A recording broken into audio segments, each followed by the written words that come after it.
নমস্কার, সকলকে জাতীয়তাবাদী শুভেচ্ছা এবং অভিনন্দন জানিয়ে আমি একটি কবিতার কবি অতুল প্রসাদ সেনের একটা বিখ্যাত কবিতার দুটো লাইন বলে শুরু করতে চাইছি। কবি বলেছেন, বলো বলো বলো সবে শত বিনা বেনু রবে, ভারত আবার জগৎ সভায় শ্রেষ্ঠ আসন লবে। বিখ্যাত কবির এই কবিতা, দেশাত্মবোধক এই কবিতা আমাদের সামনে আমরা বহু পরিচিত এই কবিতা যদি বিশ্লেষণ করা হয় সেখানে পরিষ্কার বলা আছে, ভারত আবার জগৎ সভায় শ্রেষ্ঠ আসন লবে। অর্থাৎ ভারতের একটা অতীত যে গৌরব অর্জন ছিল, শ্রেষ্ঠত্ব অর্জন ছিল বিশ্বে, সেটা যেমন উল্লেখ করা হয়েছে, তেমনি ভবিষ্যতেও এই ভারত আবার বিশ্বের শ্রেষ্ঠ আসন লবে, এটাও বলা হয়েছে।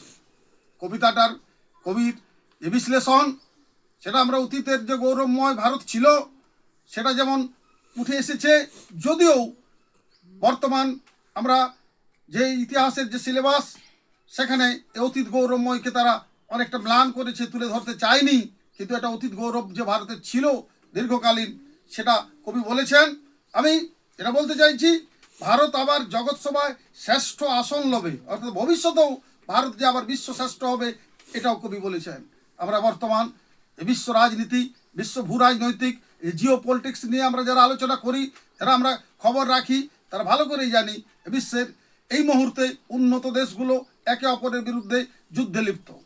রাশিয়া ইউক্রেনের যুদ্ধ, আমেরিকা ইরান, ইসরায়েল ইরানের সাথে আবার সৌদি আরবের, পাকিস্তান আফগানিস্তান, অর্থাৎ বিশ্বের অন্যান্য দেশ যখন কলহ যুদ্ধ সংঘর্ষে লিপ্ত, সেখানে একমাত্র ভারত তার এই একটা বিদেশ নীতি সাথে নিজের ভিতরে অভ্যন্তরীণ ব্যবস্থা সে বিশ্বের এই সংঘর্ষে লিপ্ত হয়নি। এটা আমাদের ভারতবর্ষে বর্তমান যে যারা পরিচালনা করছেন নরেন্দ্র মোদীজিকে ধন্যবাদ। বর্তমান তিনি একটা নিরপেক্ষ অবস্থানে ভারতকে রেখেছেন, যেটা থেকে আমরা আশা করব এই দেশগুলো যুদ্ধে লিপ্ত হয়ে একে অপরের ক্ষতি করে নিজেদের ক্ষতিগ্রস্ত হবে, এবং ভারত সেই জায়গায় যে আবার বিশ্ব শ্রেষ্ঠ অর্জন করতে চলেছে, এটা নিঃসন্দেহ। তাই এই বিখ্যাত কবির সেই লাইন, ভারত আবার জগৎ সভায় শ্রেষ্ঠ আসন লবে, এটা শুধু কবিতা নয়, বাস্তব যে হতে চলেছে সেটা আমরা লক্ষ্য করছি। প্রধানমন্ত্রী নরেন্দ্র মোদীজির বিকশিত ভারত 2047 যে লক্ষ্য নিয়ে চলছে, সেই 2047-এর আগেই যে ভারত বিশ্বের শ্রেষ্ঠতম দেশ, উন্নততম দেশ হবে, এটা প্রমাণিত সত্য। তাই ভারতের অভ্যন্তরে আমরা লক্ষ্য করে দেখছি জাতীয়তাবাদী শক্তি বিজেপি, কাশ্মীর থেকে কন্যাকুমারিকা, কচ্ছ থেকে কোহিমা পর্যন্ত এই জাতীয়তাবাদী দল বিস্তৃত লাভ করেছে। ভারতবর্ষের ভিতরে জাতীয়তাবাদ বিরোধী আঞ্চলিক দল, বিচ্ছিন্নতাবাদী দল বিভিন্ন সময়ে বাধা সৃষ্টি করেছে আমাদের প্রগতির পথে। আজ ভারতবর্ষের মানুষ জাতীয়তাবাদী শক্তির প্রতি আস্থা রাখছেন, এটা আমরা লক্ষ্য করছি, এটা আমরা দেখছি, এটার জন্য আমরা গৌরবান্বিত। আমি বলতে চাইছি, ভারত বিশ্বের শ্রেষ্ঠ স্থান অর্জন করতে চলেছে। আমাদের পশ্চিমবাংলা যারা স্বাধীনতার সময় দ্বিখণ্ডিত হয়েছে, বহু গ্লানি আমাদের আছে, বহু ক্ষতবিক্ষত হয়েছে, বহু একটা অতীত আমাদের ওপর একটা ঝড় বয়ে গেছে, সেখান থেকে কাটিয়ে উঠে পশ্চিমবাংলার মানুষও জাতীয়তাবাদী শক্তির উপর আস্থা অর্জন করতে চলেছেন। পশ্চিমবাংলার মানুষও ভারত শ্রেষ্ঠ আসন লবে সেই জায়গায় নিজেকেও তুলে ধরতে চাইছেন।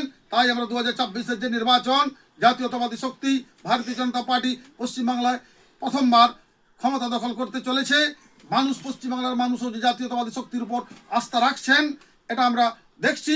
তাই আমি পুনরায় আশা রাখি, সত্যি ভারত জগৎ সভায় শ্রেষ্ঠ আসন লবে, তার সাথে সাথে পশ্চিমবাংলার মানুষও জাতীয়তাবাদের উপর বিশ্বাস করে ভর করে আমরা ওই পশ্চিমবাংলাকেও তার সাথে সমান তালে নিয়ে যাব, এই আশা রেখে সকলকে জাতীয়তাবাদী গৈরিক অভিনন্দন জানিয়ে আমি আমার এই ক্ষুদ্র বক্তব্য এখানেই শেষ করছি।